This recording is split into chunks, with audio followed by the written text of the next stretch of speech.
ہمارے چینل پر آپ سب کو خوش آمدید۔ اگر آپ نے ابھی تک ہمارے چینل کو سبسکرائب نہیں کیا تو جلدی سے کر لیجئے اور بیل آئیکن بٹن کو بھی پریس کر دیجئے تاکہ ہماری تمام نئی آنے والی ویڈیوز کو آپ ٹائملی دیکھ لیں۔ میری نظریں میری بہن کے وجود پر جمی ہوئی تھی۔ وہ 14 سال کی تھی، جوان اور خوبصورت لگنے لگی تھی۔ اب اس میں پہلے جیسی بات نہیں تھی، لیکن شاید اسے اس بات کا احساس نہیں تھا کیونکہ وہ بہت ہی زیادہ شوخ و چنچل اور الہڑ سی تھی۔ کیونکہ میں اس کا بھائی تھا، اس لیے وہ نہ ہی مجھ سے پردہ کرتی تھی اور نہ ہی ہمارے درمیان کوئی حدود قائم رکھتی تھی۔ اماں ابا نے بھی کبھی ہمیں دور رہنے کا مشورہ نہیں دیا تھا، اس لیے وہ بلا جھجک میرے کمرے میں آتی اور میرے ساتھ میرے بستر پر لیٹ جاتی۔ کبھی میرے بال کھینچتی تو کبھی میری کمر پر ہاتھ پھیرتی اور کبھی میرے بالوں کو سہلاتی۔ جیسے جیسے میں جوان ہو رہا تھا، میری بہن کی یہ حرکتیں میرے اندر عجیب سے جذبات پیدا کرنے لگی تھی۔ شروع میں یہ چاہتا تھا کہ وہ مجھ سے دور رہے، لیکن یہ بات بھی میں کبھی کھل کر نہ کہہ پایا اور وہ بھی مجھ سمجھ نہ پائی۔ اسی لیے دھیرے دھیرے وہ میرے قریب آنے لگی تو میں نے اس بات کو قبول کر لیا۔ کبھی میں خود اس کا ہاتھ پکڑ کر بیٹھ جاتا تو کبھی جان بوجھ کر اس سے اپنی کمر دبواتا۔ اس کے نرم و ملائم ہاتھ جب میرے وجود کو چھوتے تو مجھے عجیب سی خوشی کا احساس ہوتا، بلکہ کبھی کبھار تو ماما خود اس سے کہتی کہ بھائی کی خدمت کیا کرو، اور وہ بھی خوشی خوشی میرے کمرے میں آ جاتی۔ ہمارے گھر کا ماحول آزاد قسم کا تھا۔ ماں باپ کی طرف سے کوئی خاص روک ٹوک نہیں تھی۔ ماما بھی نوکری کرتی تھی اور بابا بھی۔ میں اور میری بہن بس ہم دو ہی بچے تھے۔ ہم اچھے خاصے پیسے والے گھرانے سے تھے، بڑے اسکول میں جاتے تھے، اور اب تو میرا ایڈمیشن بڑے کالج میں ہو گیا تھا، جبکہ میری بہن ابھی اسکول میں ہی تھی۔ آئے دن ہمارے گھر دعوتیں ہوتی، کبھی ماما کے دوست آتے تو کبھی بابا کے۔ ماما اور بابا کے دوستوں میں مرد اور عورت دونوں ہی شامل تھے۔ میری ماما اپنے مرد دوستوں کے ساتھ بھی بہت خوش اخلاقی سے پیش آتی، کبھی ان کے برابر بیٹھ جاتی تو کبھی ان سے تالی مار مار کر گپے لڑاتی۔ یہی سب دیکھتے ہوئے میں بڑا ہوا تھا، شاید اسی لیے میرے اندر بھی جینڈر کو لے کر جھجک ختم ہو چکی تھی۔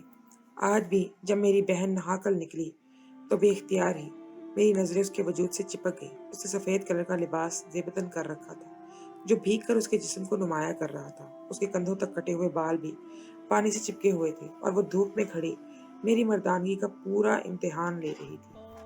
17 سال کی عمر میں میرے اندر جوانی کے جذبات پیدا ہو رہے تھے، اور ایسے میں کبھی کبھی صحیح اور غلط کا فرق بھی نہیں رہتا، خاص کر اس وقت جب ماں باپ بچوں کی تربیت دینی امور پر نہیں کرتے۔ ہمارے گھر میں نہ ہی دین کا کوئی نام تھا اور نہ ہی مذہب کو لے کر کوئی بات ہوتی تھی۔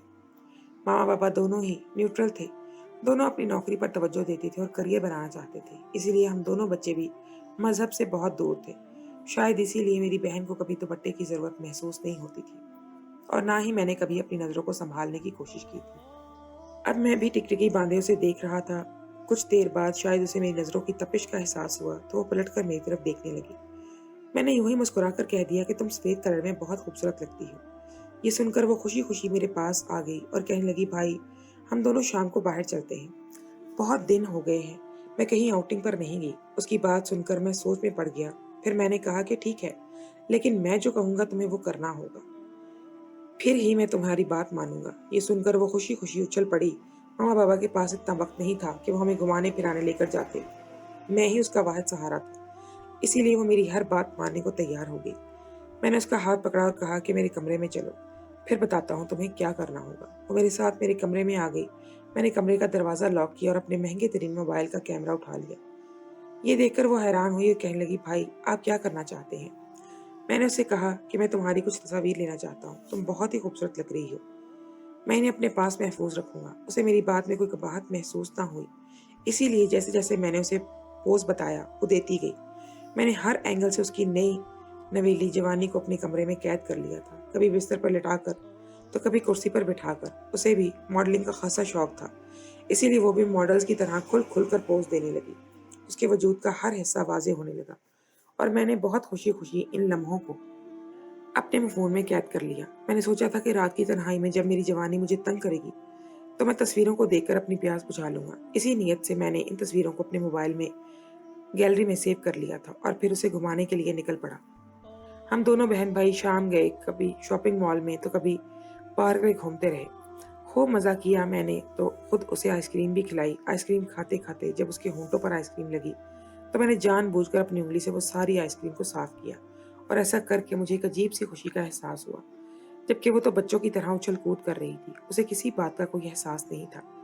शाम को जब हम घर पहुंचे तो मामा पापा दोनों ही अपना सामान पैक कर रहे थे। ये देखकर हम दोनों हैरान हुए कि ये बाबा से मैंने पूछा कि आप लोग कहाँ जा रहे हैं, तो बाबा मुस्कुराकर कहने लगे कि तुम्हारी मामा का ऑफिशियल ट्रिप है। मैंने भी सोचा कि मैं भी साथ चला जाता हूँ। वैसे भी अब तुम दोनों बड़े हो गए हो, इसीलिए हमें तुम्हारी ज़्यादा फिक्र नहीं होगी। घर पर मुलाजिम भी मौजूद हैं, तुम दोनों का ख्याल रख लेंगे। ये सुनकर मेरी बहन का सारा कुछ परेशान सी हुई और कहने लगी, मामा आज से पहले तो आप लोग कभी इस तरह हमें छोड़कर नहीं गए। मुझे तो मामा के बगैर कभी नींद भी नहीं आती। मैं अब क्या करूँगी। मामा ने मोहब्बत से सारा को गले लगाया और उसका माथा चूमते हुए कहने लगी कि अब तुम बड़ी हो रही हो, भाई के साथ रहना सीखो। और फिर मुझसे कहने लगी कि जब तक हम लौट कर नहीं आते तो हम सारा को अपने कमरे में सुला लेना। ये सुनकर मैं बड़ा खुश हुआ और कहा कि जी मामा, फिक्र ना करें, मैं सारा का पूरा ख्याल रखूंगा। और फिर मामा ने सारा को प्यार से बहलाया फुसलाया, हमें खर्चे के लिए खूब सारे पैसे दिए और अगले दिन ही मामा बाबा के साथ यूरोप ट्रिप के लिए निकल गई। मामा बाबा के जाने के बाद हम दोनों अकेले रह गए थे। सारा के इम्तिहान चल रहे थे, वो पढ़ाई में मसरूफ हो गई थी और मैं कॉलेज दोस्तों में। रात तक तो सब कुछ ठीक था, लेकिन जैसे ही रात का अंधेरा फैला वो बच्चों की तरह फूट फूट कर रोने लगी। मैंने प्यार से उसे अपने सीने से लगाया तो वो कहने लगी कि भाई, मुझे मामा के साथ सोने की आदत थी, अब मुझे नींद नहीं आएगी। मैंने उसका तकिया अपने बिस्तर पर रख दिया और कहा कि तुम सुकून से सो जाओ, मैं तुम्हारे पास ही बैठा हूँ। उसने कसकर मेरा हाथ पकड़ लिया और फिर मेरे हाथ को अपने सर के नीचे रखकर बच्चों की तरह सो गई। मैं खामोशी से बैठा बस उसके चेहरे के नकूश देखता रहा। वो बिल्कुल मामा जैसी हसीन और खूबसूरत थी। सोते हुए तो कोई मोम की गुड़िया मालूम हो रही थी। मैं धीरे धीरे उसके बालों में हाथ फेरता रहा और अपने जज्बात को सुलाता रहा। अगले दिन वो स्कूल चली गई और मैं कॉलेज। इत्तेफाक से कॉलेज में ज़्यादा पढ़ाई नहीं हो रही थी, इसलिए मैं अपने दोस्तों के साथ कॉलेज के पिछले हिस्से में बैठकर शोर मेला करने लगा।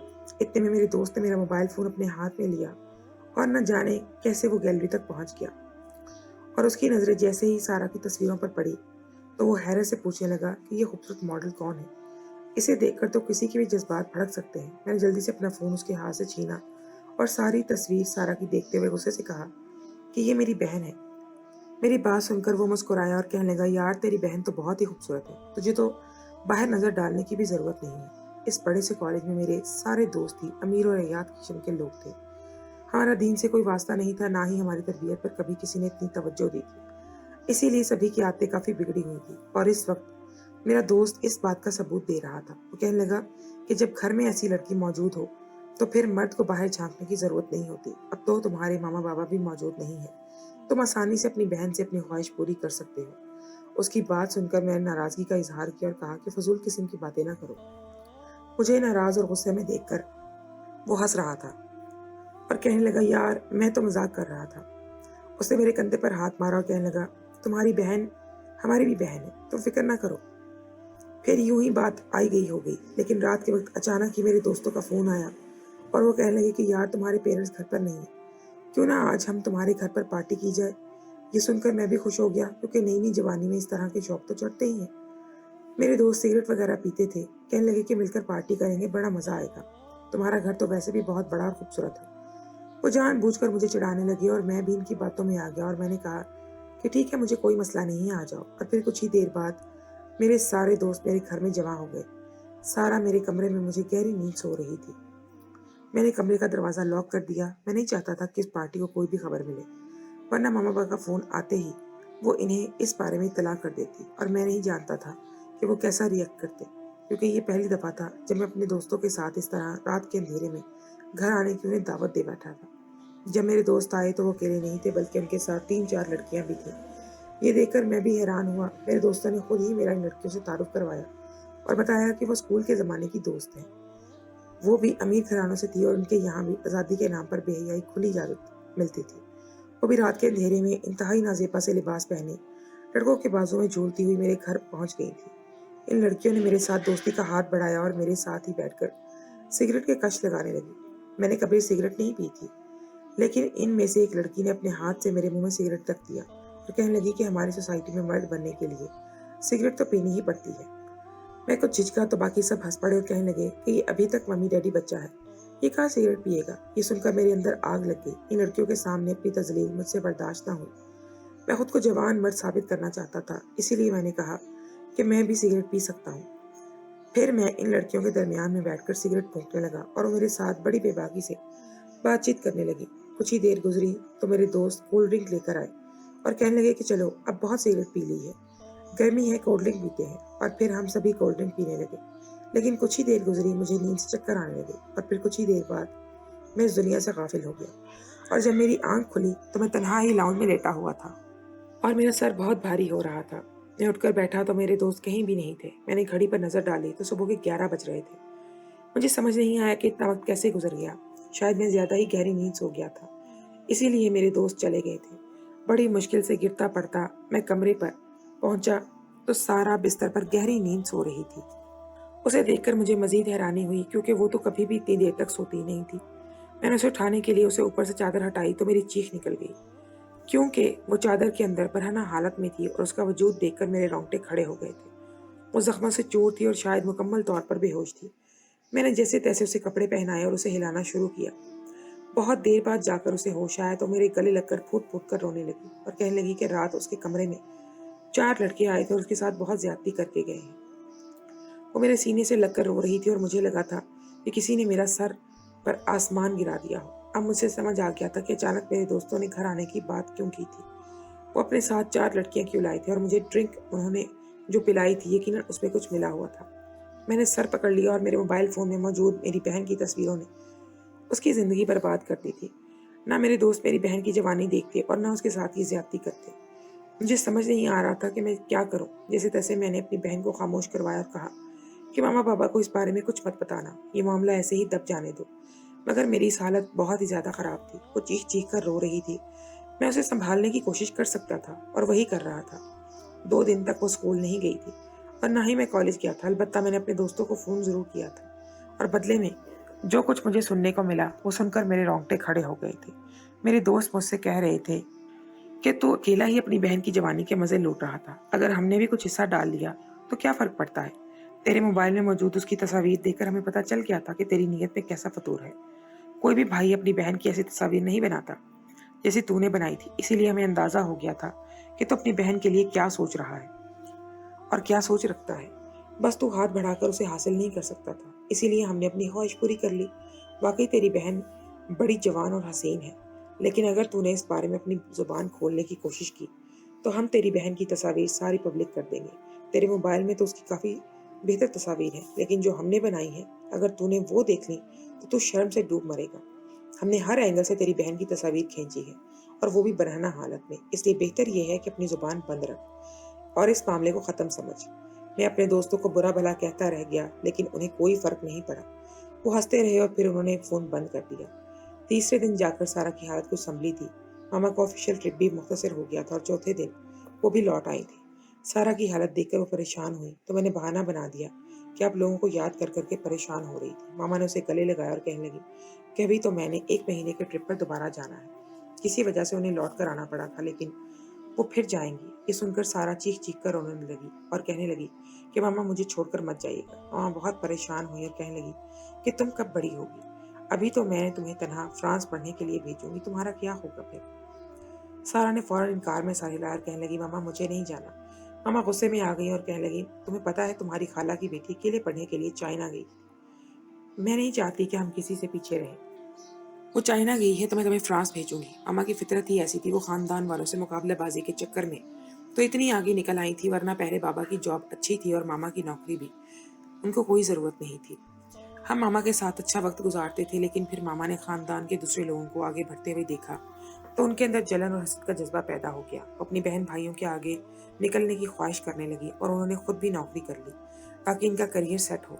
फिर आहिस्ता आहिस्ता हम इस बड़े से इलाके में शिफ्ट हुए तो मामा भी दूसरों की देखा देखी पार्टीज वगैरह में लग गई। शुरू में तो बाबा इस बात से बहुत मुखालिफ थे कि हम अपने पुराने इलाके को छोड़ें या फिर दूसरों की देखा देखी अपनी जिंदगी को बदलें, लेकिन मामा के आगे उनकी एक ना चलती थी। मामा बात बात पर घर छोड़ने की धमकी दे दिया करती थी और यही कहती कि हम सब कब तक कुएं के मेंढक बन के रहेंगे। मजबूरन बाबा भी इनका साथ देने पर मजबूर हो गए। धीरे धीरे हमारी पूरी जिंदगी बदल गई और फिर हाई सोसाइटी के तौर पर तरीके अलग होते हैं ये कहकर मामा ने गैर मर्दों से दोस्तियां भी बना ली। शुरू शुरू में तो इस बात पर मामा बाबा से बहुत झगड़ा करते थे, लेकिन फिर आहिस्ता आहिस्ता मामा ने बाबा को भी अपने रंग में रंग लिया, या फिर शायद बाबा मजबूर थे क्योंकि उनके पास कोई दूसरा रास्ता नहीं था। मामा और बाबा दोनों की तवज्जो हम पर से हट गई थी। मामा ने माशरे की बराबरी तो कर ली थी, लेकिन हमें कहीं बहुत पीछे छोड़ दिया था, और यही वजह थी कि सारा बर्बाद हुई थी। अब भी मामा उसकी ज़हनी हालत समझने की बजाय उसे ये समझा रही थी कि उसे पढ़ने के लिए फ्रांस जाना होगा, ताकि वो खाला की बेटी की बराबरी कर सके। मामा के गुस्से को देखते हुए हम बिल्कुल खामोश हो गए थे। कुछ दिन और गुजरे तो सारा की तबीयत बहुत ज़्यादा ख़राब हो गई। मामा के पास टाइम नहीं था, इसीलिए बाबा लेकर डॉक्टर के पास चले गए, और फिर डॉक्टर ने जो खबर सुनाई वो सुनकर तो सबके कदमों तले से ज़मीन निकल गई, क्योंकि सारा उम्मीद से हो चुकी थी। बाबा जब घर लौटे तो उनके चेहरे का रंग उड़ा हुआ था। बाबा ने ये खबर मामा को तो सुनाई, तो उनकी भी हालत ख़राब हो गई, और जब उन दोनों ने बहुत प्यार से सारा से सारी बात पूछी तो सारा ने बता दिया कि किस तरह मेरे दोस्त घर आए थे और उसके साथ ज्यादती की। मामा ने मुझसे सारी बात पूछी तो मैंने बिना कुछ छुपाए रोते हुए शुरू से आखिर तक सब कुछ मामा को बता दिया। ये सुनकर मामा ने अपना सर पकड़ लिया। उन्हें समझ नहीं आ रहा था कि वो मुझे मारे पीटे या अपना सर पीटे। मामा ने फौरन ही किसी गायनेकोलॉजिस्ट से रब्ता किया ताकि इस मसले को ख़त्म करवाया जा सके, लेकिन सब ने यही कहा कि सारा बहुत कम उम्र है, वो ज़हनी तौर पर भी दबाव का शिकार है और इसमें खून की कमी बहुत है, इसीलिए किसी भी तरह इसका अबॉर्शन नहीं किया जा सकता। इसकी जान को खतरा होगा। मामा के पास कोई ऑप्शन नहीं था सिवाय इसके कि वो सारा को हमल से रहने देती, और फिर मामा ने उसकी पढ़ाई रोककर उसे घर में कैद कर दिया। बाबा की हालत तो बहुत ही ज़्यादा ख़राब थी। वो बार बार मामा को यही कह रहे थे कि ये सब कुछ उन हाई सोसाइटी के चक्कर में पड़ने की वजह से हुआ है। मामा को भी इस बात का बहुत एहसास ज़्यादा हो रहा था, लेकिन अब पानी सर से गुजर चुका था, और मैं तो शर्मिंदगी से सर ही नहीं उठाना छोड़ दिया था, क्योंकि आज मेरी बहन जिस हालत में थी कहीं ना कहीं उसका जिम्मेदार मैं था। कभी कभी मैं सोचता कि काश मेरी मामा मुझे दीन की समझदारी दी होती और मेरी बहन को यह हदूद समझाई होती तो ये सब कुछ ना होता। जैसे तैसे 9 महीने गुजरे और फिर 15 साल की उम्र में सारा ने खूबसूरत सी बेटी को जन्म दिया। वो बिल्कुल सारा जैसी प्यारी गुड़िया थी। उसे गोद में लेते ही मैं फूट फूट कर रो पड़ा था, क्योंकि मैं जानता था कि ये बच्ची मेरी बहन के दामन पर किसी दाग की तरह है। मामा बाबा ने सारे रिश्तेदारों से ये बात छुपाई थी कि सारा के साथ क्या हुआ है, इसीलिए मामा ने इस बच्ची को हमारी मुलाजमा की गोद में डाल दिया था, क्योंकि वो बेऔलाद थी, और उससे वादा लिया था कि वो ये बात किसी को भी नहीं बताएगी कि बच्ची सारा की है। वो तो सारा की बच्ची को गोद में लेकर बहुत खुश हो गई थी, लेकिन सारा की हालत बहुत ख़राब थी। वो अपनी बच्ची से दूर नहीं रहना चाहती थी, मगर शायद हालात का यही तकाजा था। सारा दोबारा से स्कूल जाने लगी थी। मामा ने उसका स्कूल तब्दील करवा दिया था और मेरा कॉलेज भी। हमने अपना घर भी दूसरी जगह शिफ्ट कर लिया था, क्योंकि मामा ने नौकरी छोड़ दी थी और अब वो मज़ीद हाई लेवल स्टाइल को मैनेज नहीं कर सकते थे। मामा को ये बात समझ आ गई थी कि एक औरत के लिए अपने बच्चों की तरबियत करना और उन्हें वक्त देना कितना ज़रूरी होता है। मामा की नौकरी बिला ज़रूरत थी, इसीलिए नौकरी छोड़कर मामा ने हमें दीन की तालीम देनी शुरू कर दी थी और ख़ुद भी दीन की तालीम हासिल करने लगी। आज हमारे घर का माहौल यकसर तब्दील हो गया है। सारा शरई तौर पर पर्दा करती है। मैं भी दीन के रास्ते पर चल पड़ा हूँ। मामा ने खुद भी पूरी तरह बदल लिया है खुद को। कुछ ही दिनों पहले पता चला कि खाला की जो बेटी चाइना पढ़ने के लिए गई थी, वहाँ उसने किसी चाइनीज से शादी कर ली जो मुसलमान भी नहीं है, और अब वो वापस लौट कर नहीं आना चाहती। खाला की हालत बहुत ख़राब थी, क्योंकि उनकी इकलौती बेटी ने अपनी दुनिया और आखिरत दोनों तबाह कर ली थी। मामा को अब समझ आ कि हमारे दीन ने क्यों बिला ज़रूरत अकेली औरत को तन्हा घर से बाहर निकलने के लिए मना फरमाया। आज के दौर में हम लोग दीन से बहुत दूर हो गए हैं। हम हैं सिर्फ ये पता है कि हमें दूसरे लोगों की बराबरी किस तरह करनी है, माशरे के साथ किस तरह चलना है। हम ये नहीं जानते कि हमारे दीन ने हमें किस रास्ते पर चलने का हुक्म दिया है, और यही वजह है कि हम लोग गुमराही के रास्ते पर निकल पड़े हैं।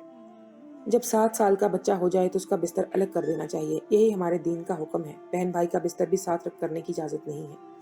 लेकिन अब हम इन बातों को दकियानूसी कहते हैं, और शायद इसी बात का नुकसान भी उठा रहे हैं, और हमारा माशरा बेरारवी का शिकार हो गया है। हमें अपनी इस्लाह अपने घर से शुरू करनी होगी, तभी हमारे माशरे में वाज़ेह तौर पर तब्दीली पैदा होगी और हम सही रास्ते पर चलने के तौर तरीके भी सीख लेंगे।